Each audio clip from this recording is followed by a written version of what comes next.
Welcome to The Open Queue, a podcast where we talk about entertainment, pop culture, and the daily life of navigating the entertainment industry as a creative.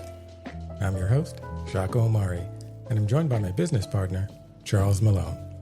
We'll sometimes have other creative guests on to tell us about their journey in the industry, dealing with their ups and downs, struggles, and successes. We'll also touch on current changes to the business of television and film, as well as queue up what we're watching, listening to, or a piece of art we've been inspired by. The music you're listening to is A Quick Fix from the TV show Your Friends and Neighbors, composed by Dominique Lewis. And now, let's get queued up. And welcome back to the Open Queue. And you may hear crows in the background because we have the windows open today. It's a beautiful day in Los Angeles. Just wanted to say this is our third episode and we're testing it out with this new app called Riverside. So we're going to see how it sounds and how it works. Yeah, and it seems like it's working. We're up and running. So yep. Let's do this. All right. So the usual question, Charles, what were you inspired by? What were you interested in, or any kind of art that you saw? I'm happy to go first if you don't have anything. No, I do, but I always defer to you. Okay, I was too excited on that one. All right. So actually this week I went to a film festival. It's called Dances with Films. A good friend of mine, JJ Carroll, has a pilot that he was premiering at this film festival. It's a sketch comedy show. I thought it was absolutely hilarious. It's called, I think, Halfway Handsome. So be on the lookout for that if you see it going through the festival circuits. But there's something about a film festival like going that I find very inspiring, like seeing young creatives present their work, whether the quality is, you know, studio level looking, or there was one that was shot on an iPhone, which I was like, yeah, that's pretty good for what they're trying to do with the budget is that they have. And it just reminded me of when we first started, you know, up and we were shooting on, what was it? Like, I always call it a one-man band, or, you know, the 3 men and a bucket of fried chicken, because that's what we could afford to pay the three of us to eat. I always find that really inspiring, seeing just the creative mindset of people creating something with the least amount of budget possible. Yeah, I think when you're at some of these festivals, and it's really easy to judge a project for not being like tip top or like super together. But I think you should always give everyone at the festival a pat on the back for just completing something and exposing that like vulnerability of like that nerve of like, oh man, this could suck, and being judged. I think I read somewhere that like for art, embarrassment is the cost of admission. So the willingness to put this thing you made out into the world for people to judge. Everyone deserves like a clap on the back. You know, it always kind of upsets me when I see people like scoff and laugh at projects that like aren't good when they're at the festival. And I'm like, dude, they did something. So many people are still sitting on the couch thinking about doing something. Yeah. No, that's a really good point. I think says something about you, that you were willing to take that risk. And art, you know, creating these projects is risky. It's not, there's no guarantee behind it, which I think is some of the frustration of the entertainment industry right now, is everyone wants a guaranteed hit. And you just don't know. Something could not hit now and then years later become a cult classic or something like that. Yeah. And you know, a lot of the early stuff you do is never going to be your like best work. This is something that you learn from each project. You get better from project to project. At least I won't flame any actual like already filmmakers, but yes, generally you get better as you keep doing it. Going off what you said, it's just film festivals are inspiring. I didn't go to this one with you, but just in general, I love being at film festivals because the energy is infectious, man. There's so many filmmakers that are so enthusiastic about what they do and are excited to share their work and like already have ideas for their next project. And it's a great energy to be around for a filmmaker and artist. Agreed. So recommend, you can go to a film festival. Even if you're starting out, go to a film festival. Get around other artists and creatives. It's super, super inspiring. Even if you're not starting out, sometimes if you're jaded and been doing this for a while, it's nice to go to a film festival and see the next generation or someone just starting to do this to remind you of why you do this. True. All right. Preach. I wasn't intending to preach, but like sometimes after you do something for a while, you kind of like forget why you got into it to begin with. It's easy to get blinded by the the chase to succeed. Well, what about you? What inspired you this week, if anything? I saw something last night that since I've done it for a job, I'd love to see more like cross transmedia adaptations. And there's a mobile game that I was playing for a while called Dead Cells, which no one play it because it's like a time suck. If you want to lose time while being on your phone doing nothing, sure, go download it. But it got an anime adaptation on Amazon, and I plan on watching it.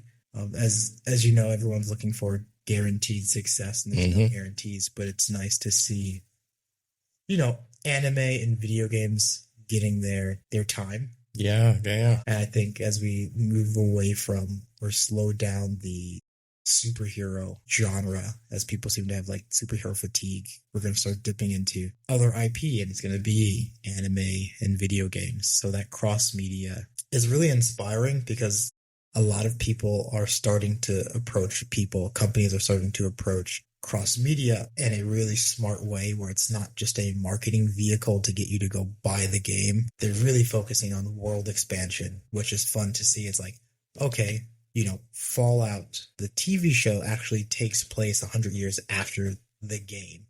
So it's not just a carbon copy of the game that then you can just watch. And even Last of Us, which is like the semi-carbon copy of like if you played the game, what you see in the TV show is pretty much what happens in the game. But they do some really interesting stuff on expanding the game lore with like the Frank episode, which was really controversial because a lot of people can't see two men kiss. Get it together. Yeah, I know.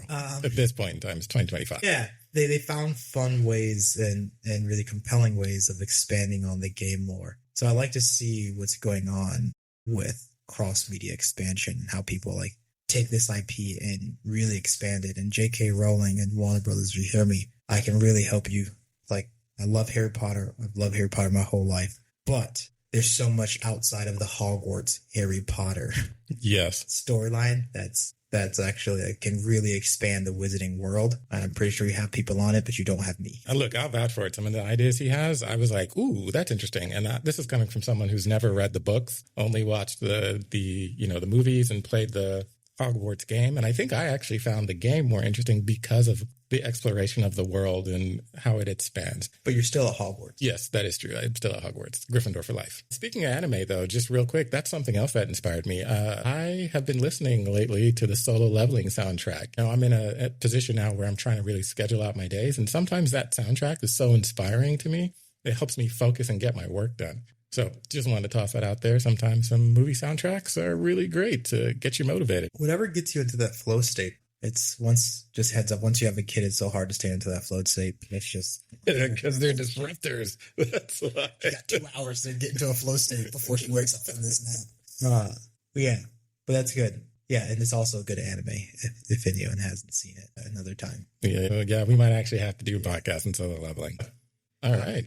But yeah, that's what's been inspiring. I think what we have coming up next is something we've always wanted to do, which is introducing a new segment called Scripts and Sips, where we both review something that we enjoy drinking while simultaneously reviewing TV shows and movies and talking to friends. Today's going to be our first run of Scripts and Sips. Woo!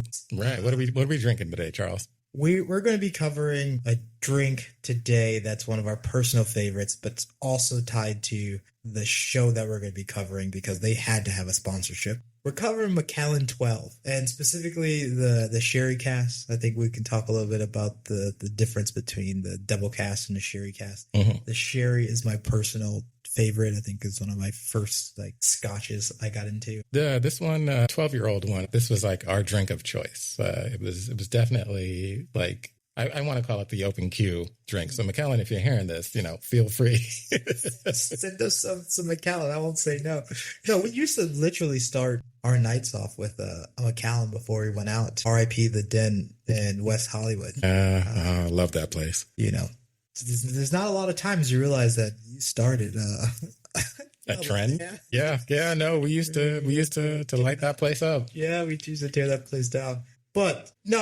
It's an awesome drink, and the show we're going to be covering today is Your Friends and Neighbors. You notice the lead throughout that whole show is drinking Macallan 25, which we're not going to be drinking right now. But no, it really is I feel like it's a higher end starter. You're dipping your toe into To the Scotch world. the Scotch world.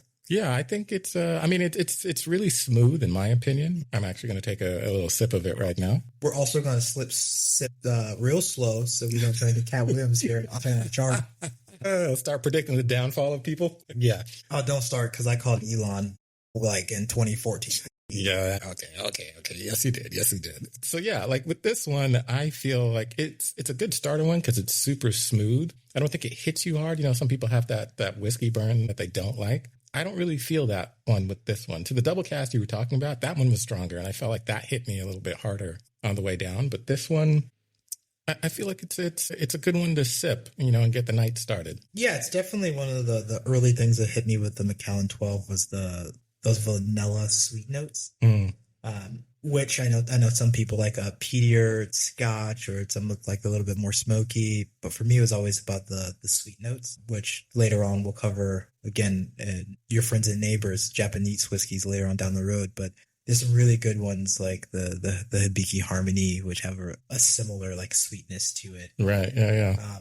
But the difference between the sherry cast and the double casted Macallan 12 was sherry is just a classic, the sherry oak cast, and the double casted is the casted in the American whiskey cast and the European oak cast, which give it that maybe to you the little bit stronger flavor. Some people say it's a little bit more well-rounded than the sherry cast, and it's light and warm, but like I don't know, there's something about the sherry cast that just it's a spot. It's perfect. It's like complex. It has like the vanilla, dry fruits. You definitely get and the more you start to drink whiskey, the more you can like pull out these notes. I feel like it's coffee drinkers. Okay, well that's good because my palate, no, I just like the way that it goes down to that taste. I've tried to do with the coffee thing, like you're talking about, and I really can't. There's some that are stronger than others, but if you take a sip and like really, you definitely get like ginger and nutmeg in there. That's what that was. Okay.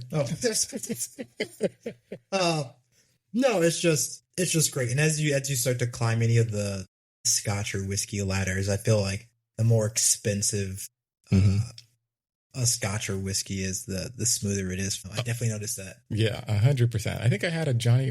What's the Johnny Walker Blue? Is that the? I believe so. Yeah, I think I had someone give me a sip of that, and I was like, "Oh, this is smooth. Yeah, it's easy to drink. Right, it's dangerous." Like I was joking that like no one loves the taste of alcohol. But that's like. This is delicious. Tasty beverage. Yeah, it's something that you totally start to like get used to and build a palate and taste for. But when it first goes down, yeah. When you're, what was it I used to drink in college? I think it was like 99 bananas. Worst thing. You're just drinking to get Everclear. Yeah, it's just like rubbing alcohol. Yeah, but the Macallan 12 is definitely a great casual sit around, easy drink. And with that, let's continue to sip as we talk about Your Friends and Neighbors. Yes. Okay. All right. So I would like to start by just saying, again, I feel like this is the second Apple show we've mentioned in our podcast, because the first one was the studio. Apple has some sneaky hits. You told me to watch it, and I was like, okay, let me take a look at it. Because I don't think they market these things super well. But this one, I absolutely fell in love with it. Yeah, I was ready to give you a deep sigh on the Apple because like the early Apple content to me, and it still is. Someone said it better than I could have. It's like really everything is rounded edges. Yeah, and the early content to me was just kind of bland, and they just went in on making it as stylized and clean and Apple-y as possible. Yep. I couldn't get into the morning show. Agreed. C. Well, morning show, I was like, okay, with C. Yeah, this was early show. The Servant also, it was just, there's just something about the early Apple shows that just didn't hit for me until Ted Lasso was the one that was just the wholesome goodness. And from Ted Lasso, the first 2 seasons of Mythic Quest was like, okay, Apple's getting better. And I think Apple and Amazon have really deep pockets to perfect their craft. So I think Apple's going to be around for a while. You know, to that point that you were saying, I felt in the beginning it did feel kind of glossy. Yeah, that's great. But then even with C, when they tried to be a little violent, it still felt glossy. But to your point, I think they found their groove with the comedies where it was like, okay, we are a family-friendly brand and comedies we can do well. And they did the comedies well. And then I think they reversed now and are starting to go into more of the dramatic stuff, which is pretty good. Because I actually saw F1 the other day, and it felt like just a good old classic, like 80s, 90s movie, like Days of Thunder kind of thing. It wasn't anything deep, but it was just like, oh, this is a popcorn movie, fun blockbuster, and it's done pretty well. I heard it was something that is worth seeing in the theater. It may not be as good at home. Again, with being the one with the kid. I know. I'll be waiting till it hits Apple TV Plus. But yeah, Apple has the time in the pockets to keep making great stuff and keep evolving and getting better. And this particular show was one that was done really so well from a storytelling point of view. The characters were complicated. Their lives were like messy but real, wrapped up in a kind of murder mystery. Who done it? I definitely want to talk about this one because throughout the whole show, John Hamm's character, Coop, just drinks Macallan. The whole entire show, Macallan 25. There's a moment in it where, like, I think in the first couple of episodes or whatever, he's like at a party or something, and a friend comes over and tells him to try like this really expensive Japanese whiskey, and he gives it a sip, and then he throws it in the pool and goes back to his Macallan. And I was like, Don Draper, that guy. But to give everyone just a little overview of the show. Go ahead. Before we do this, I'm not necessarily condoning tossing out Japanese whiskey because there's some of my favorites which we'll cover. Oh, yes. This is just his character, so that's no disrespect to any Japanese whiskeys out there. I have some. I love them. But just for everyone to understand the overview, the synopsis is, after being fired and disgraced, a hedge fund manager resorts to stealing from his neighbors' homes in an affluent Westmont village, only to discover that the secrets might be more dangerous. And that's what I think was really interesting about this. It's something that talks about how we strive constantly for materialistic things. And his journey through this, spoilers for anyone listening, now's your time to get out. His journey through this and understanding what the material things that we build our world on, what they, I guess you could say, do they really matter in the grand scheme of life? That was one of my favorite things about the first 2 episodes. Was them setting up the what is it all for? I think they do a quick montage of like, I got out of school and I got a shitty apartment with my girlfriend, and then I get the hedge fund job, and then we buy a house, and then we have a kid, then we buy the second house, and we have a second kid. And it's like, well, we didn't need the second house. Mm-hmm. And like, how much is too much? And it's almost like keeping up the Joneses. So how much of what we're going for is really for us and not for the external validations of our like neighbors and peers. The fact that you said keeping up the Joneses, that's like the theme song. I think it's an interesting look at, honestly, the world that we're living in right now, because right now with social media and everything like that, it's constantly thrown in our faces that our only value is in the things it is that we have. Living in the small apartment with your family does not mean that you have any value in society. You've got to get the house, and then you've got to get the bigger house, and then you've got to get into the prep schools, into, the Ivy League and all of those other things. And just watching everybody in this small, like, village be so physically wealthy, but at the same time, emotionally debted, I thought was very, very interesting. Every one of them has things, and they do this great thing in the show where as he's stealing from his friends, so he basically loses his job. So as he's stealing these items from his neighbors, it gives this wonderful thing about like how much the actual item is worth. Like this watch is $250K, and the only reason you get it, you don't even really wear it that often. So you're not even using the watch for its practicality. You're just getting it just to say, I could get it. It's almost like it has no real meaning or no real value to you other than you can afford it. And what does that say about you as a person? I loved that dissection of this. Yeah. And it's by no means am I saying like, oh man, I don't like nice things. And it's just more so, when is enough enough? I think a lot of people that are coming up are trying to realize like what is success for them, and, where does this all fit in? And it was just a great show. That just as its number one theme of like the materialisticness of like how we approach society, if that's even a word, it's just where it got me in there. Like wealth and entitlement and the moral hypocrisy of it all is what really pulled me in. Now I have some questions for you, just on like the characters within the show. What did you feel? Because I have my thoughts on this. What did you feel about Coop's sister, the one who is bipolar, and her relationship with her ex? Oh, I got multiple feelings there. I will start with like the second thing that pulled me in was the complicated relationships of the people in the show. So the Coop, his sister, and their relationships to the parents, Coop's relationships to his own kids, his relationship to his ex-wife. Everyone seems to be going through their own personal shit, excuse my French. And that to me reflects life. Like, you never know what someone's going through. We all have stuff going on.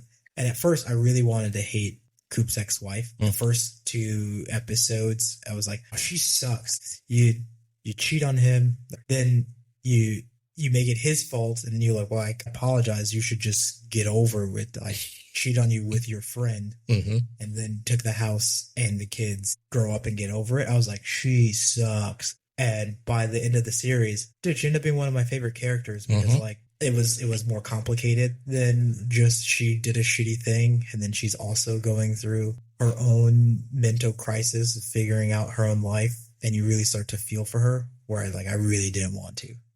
And overall, I really didn't want to watch this show. Like, I was trying to watch so many other things. I was like, let me just put this on. And then I got sucked in. And that's how I feel comfortable recommending this show, because I didn't even want to watch it. Fair. I did not answer your thing. Complicated is how I feel about the bipolar sister and the guy. The guy's shitty. Okay. That's just what I wanted to know. Because watching it at a certain point, I was like, oh, this guy's crap. Like, he's crap. You get bored with your life, so you go back to the bipolar crazy girl who excites you. You use her as your own entertainment value when you get bored of your marriage. And then you destroy her life and then go back to yours. It sucked. Yeah. That one really, that was the one character where I was like, you're trash. A lot of the other people in there, to your point, had layers. Like with Mel, at first I was just like, oh, okay, yeah, you cheat, you get everything out of it, and you're acting like he's just the problem. Which, not saying like he didn't, like, I think there's a line in there. He says you take your eye off the ball for 1 second and like you lose everything. So not saying like in his pursuit for equity and money and status that he stopped paying attention to his family. But the way that they started off, you really think like, okay, this is another person that just took everything because she got bored. But then you realize, oh no, like she really had a relationship with Coop. Like, they know each other like the back of their hands, and there is a deep level of understanding and care for each other. And it's just, life happens, again, like Coop says, when you're not paying attention. So I thought Mel, the way that they wrote her, and you actually saw her own issues dealing with what she wanted, I thought was fascinating. Kudos to John Hamm, because again, his comedic timing and seriousness in this, absolutely loved. I found myself laughing and clapping a bunch like during this show. But there is one character that I think I liked more than anything, and that was Barney, his financial guy. Yeah. Barney, I thought, kudos to that actor. I think it's Hoon Lee.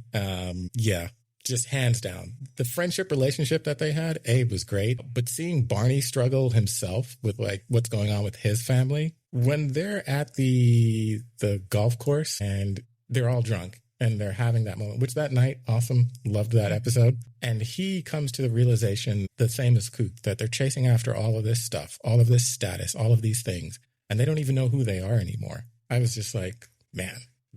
And Barney's thing he's dealing with his wife and then his wife's family coming in, offering them money, is another thing that maybe hit because we're men, and not to say like men and women are different, but I think we have different societal pressures, and the pressure to be a provider financially is a real thing that a lot of men deal with, and then they bottle that up and they feel like it's hard to escape from. And then when you have a partner's family who's like constantly worried about, do you guys need money? It's a stressor. It's a stressor that then adds to the pressure to like get more, even though you're probably fine and have enough. Yep. Yeah. The way that Barney's mother-in-law came in and was like, do you have problems? And then like wrote him a check. Again, that internal thing of like, well, I'm not doing my job as a man. Like, I'm not doing my job as the provider. When you already have enough.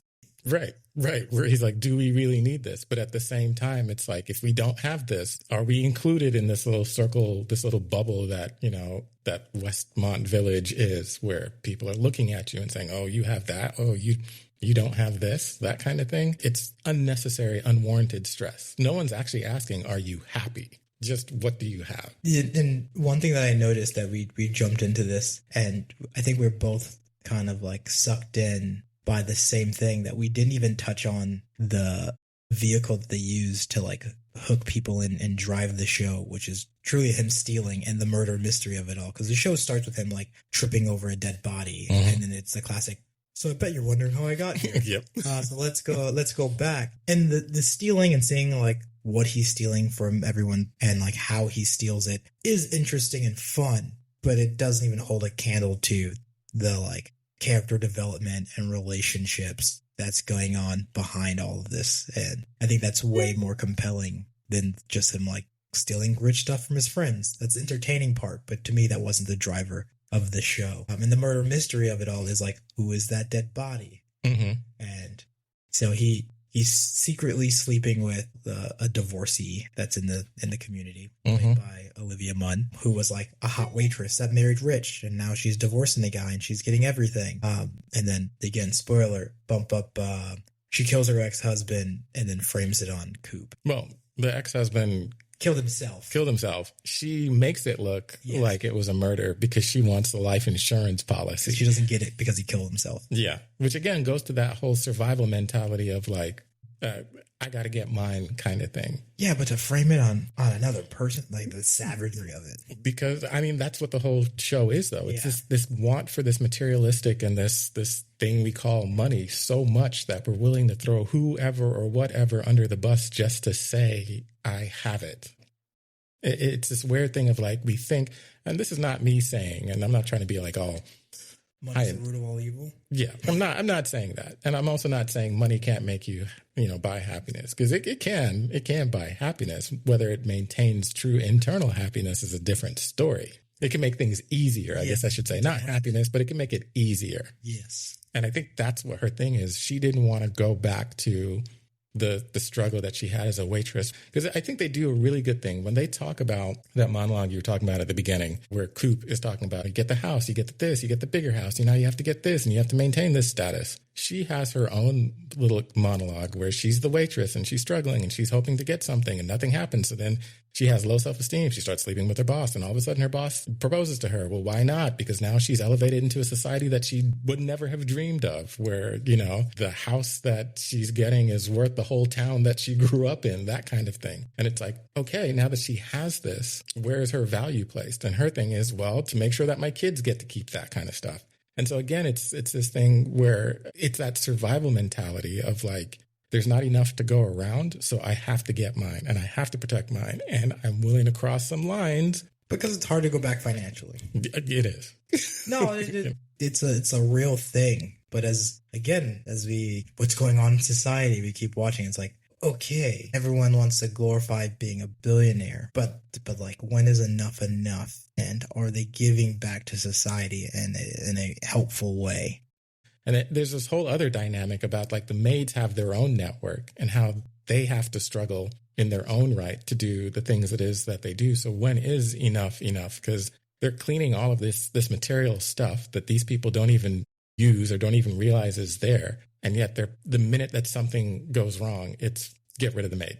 Done. Yeah, I think I kind of said the moral hypocrisy of being wealthy. And I think something that goes with that, I think that we kind of get wrong in society and as a people, at least in America, is equating wealth to goodness. And character. I said the same thing about talent. I think wealth and talent doesn't mean good, as you said, good character, or you have this moral goodness. And I think, well, clearly those people made a lot of money, so therefore they must be good. And it's sad, but I've seen both sides of the coin. And unfortunately, more often than not, I've met a lot of wealthy people who are pretty nasty. Morally bankrupt as somebody. Yeah, are pretty nasty. And it sucks because some of the nicest people you'll ever meet will give you like the shirt off their back. And I think we have things a little backwards. Yeah, especially that backwards part there reminds me of a moment in the show that I absolutely loved.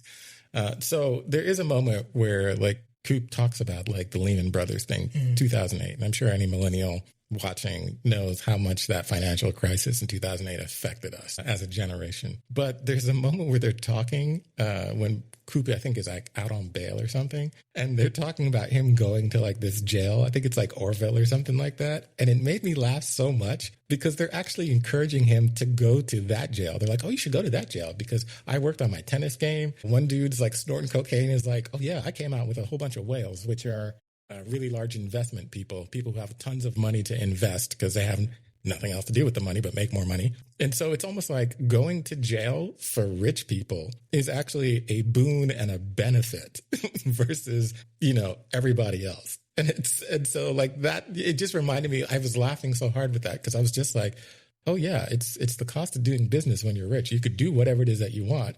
And then you go to a jail cell, work on your tennis game, get more investors. So when you come out, you just do the same thing again.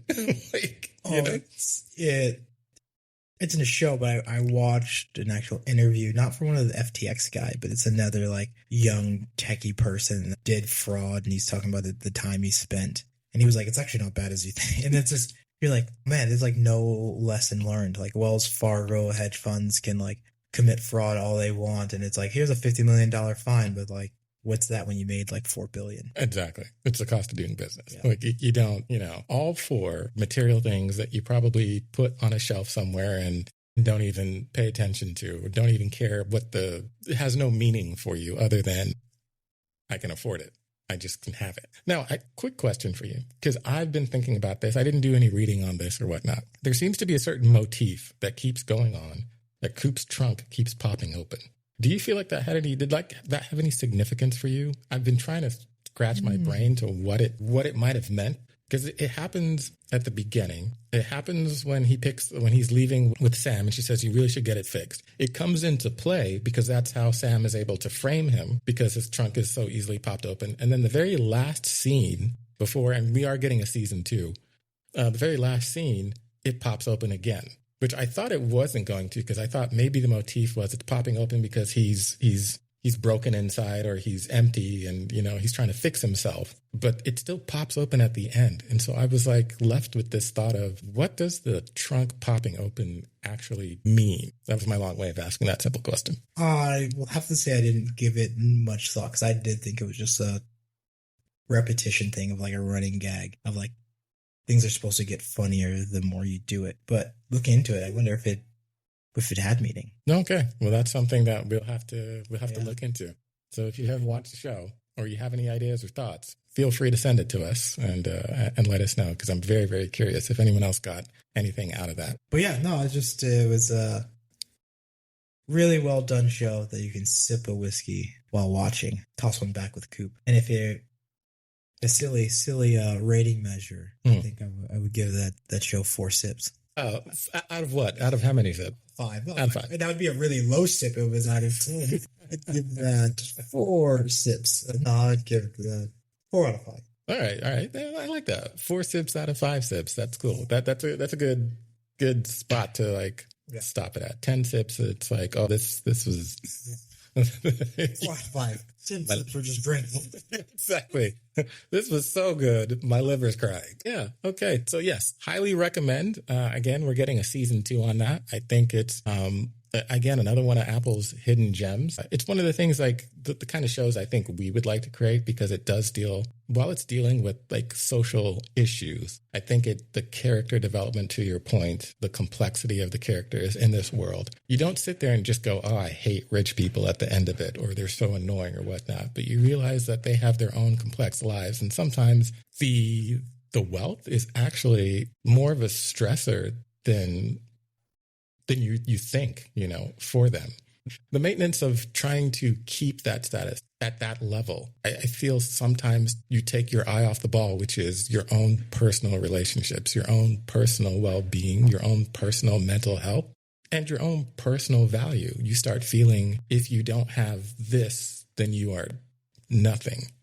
And I think it's an interesting show in that aspect. Yeah, I'll definitely have to piggyback on the sentiment of like, it's a show that I could see both of us either producing and making and being involved in, for everything you said. But for me, it was one thing that I feel like we we do when we approach projects is usually the stories have a universal human element to it. And I think the character arcs and developments and themes of the characters and relationships of this show transcend boxes. And that's why you can easily look past the wealth, because like getting cheated on is pretty universal. I'm not saying everyone's getting cheated on, but everyone can understand the level of hurt. Same thing with the sister and being strung along. Like these things of love, loss, wanting, longing. Of parenting, you as a parent, like that. I felt that moment when, and I don't have kids, but, when Coop is like, you have this little girl who holds your hands and thinks is the most amazing thing. And then one day you wake up and she just looks at you in cold indifference. The teenage years that every parent talks about. Yeah, I know. But that's exactly what this show does well. The writing is done really, really, really, like, it's exquisite. It really makes you look past the wealth and see them as people. 100%. And the cinematography, like everything is really good. The cinematography in it, the editing, I think, the pacing is great. Oh yeah, I am so sensitive to poorly paced films. Yeah. He's laughing at me because like it took me forever to get through the first 3 episodes of Andor. I don't think that was poorly paced, though. It is a slow burn. After episode 3, it's not like... Okay. It's a build-up. Yeah, it's the build-up. It is. Sometimes you got to knead the bread a little bit before it rises. We can come back to talk about Andor. I felt like it started strong. It's like, let me slow it down. And it slowed it down. But then, no, this is a really well-paced show.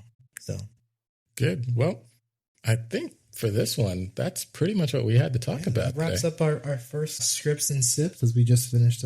We kept it to one glass of Macallan. Yeah. I was kind of worried because it could be easy to drink. Yeah. It's that smooth. And then looking forward to the next time we probably do this, we'll have a guest on the show. So there might be maybe a couple of glasses. My eyes just got big. I was like, that might be dangerous. Yeah. Let's see if we can keep it under, keep it to a glass. Yeah. But thanks for sipping us. Scripts and sips. Yeah, this was fun. I dig it. I like it. Your friends and neighbors. It's 4 sips. Go check it out. Keep an eye on Apple TV Plus, man. They have not a sleeper anymore, I feel like. No. They got a new show, Smoke, that just came out. So I haven't looked at that yet.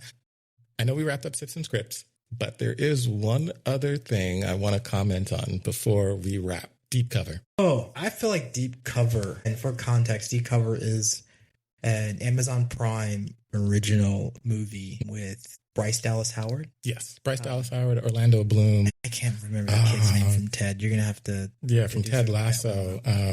He's an assistant coach. But it is a show about an improv troupe that gets tossed undercover. And I kind of feel like it deserves its own thing because... It was funny and it's Nick Mohammed. Nick Mohammed's in it as well. Yeah, I think we should take a moment to talk about that the next podcast. Go watch it. In the meantime, it's unexpected. Just go in and don't know anything about it. It's just like go in 100% blind. The movie obviously wasn't marketed well because you probably don't know what we're talking about. And if you do and you saw it, put it in your queue and watch it. Let's talk on it next time because I have some thoughts on it. So episode 4, we talk about streaming versus theatrical versus the buffet of streaming. Okay. I like it. All right, cool. Tell them where to follow. All right. So as usual, you can give us, a like, a subscribe to, we're on IG. So follow us there at the Open Q Productions. You can also follow me personally at Shaka Omari. Charles is Sai. No, you can follow me at the grocery store or still at the grocery store. Follow Trader Joe's. It's my favorite place to follow me at. Out on the streets. I'm around. I'm at Open Q Productions. Yeah. We need to get him back on social media, at least Instagram.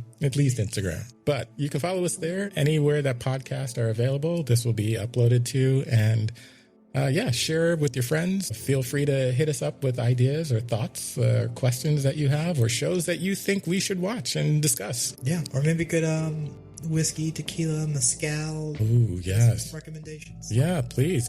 Yeah, so that way we can sip something and give our feedback on Sips and Scripts. All right. Next time. The Open Q is an Open Q production. All opinions are solely our own and not endorsed or reflective of Macallan. Please drink responsibly. If you or a loved one has a problem with alcohol, you can find support by calling 1-800-662-HELP. Again, that's 1-800-662-HELP. Or visit the website at samhsa.gov. If you like the show, be sure to follow, rate, and review on Apple Podcasts, Spotify, or your favorite podcast app. And tell your friends and family to do the same. Also, feel free to share a link to someone who you think might really like this conversation. The music you're currently listening to is You're Not a Killer from the TV show Your Friends and Neighbors, composed by Dominique Lewis. Until next time, see you in the queue.